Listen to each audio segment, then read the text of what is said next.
Praise the lord. తండ్రి వాగ్దానం, మంచి గోధుమలతో నిన్ను తృప్తిపరుస్తానంటున్నాడు. నువ్వెంత కష్టపడినా ఇన్ని రోజులు నీ కష్టార్జితం నువ్వు అనుభవించలేకపోతున్నావా? నువ్వెంత కష్టపడినా దాని ప్రతిఫలం నువ్వు చూడలేకపోతున్నావా?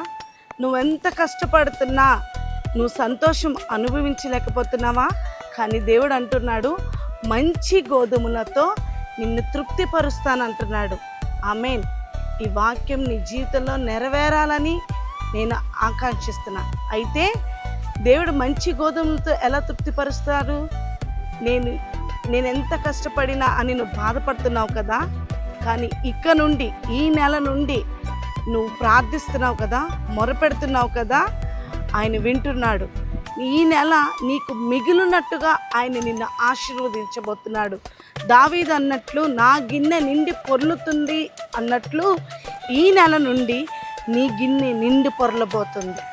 నువ్వు ఆయన వైపు చూస్తున్నావు కదా, ఆయన ఇచ్చి వాగ్దానం మంచి గోధుమలతో నిన్ను తృప్తిపరుస్తాడంటున్నాడు.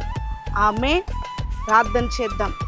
మహాపరిశుద్ధుడా, గొప్పగల తండ్రి, సర్వశక్తిమంతుడా, మహోన్నతుడా, నీకు స్తోత్రం. ఇదిగో ప్రభా, నీవిచ్చిన వాగ్దానం మంచి గోధుమలతో నీవు మమ్మల్ని తృప్తిపరుస్తానన్న దేవా, మీకు స్తోత్రములు తండ్రి. ఆశగల ప్రాణాన్ని ప్రతిదీ నువ్వు తృప్తిపరిచే దేవుడు తండ్రి.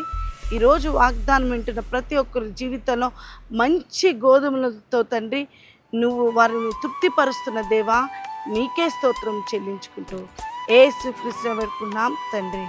ఆమేన్.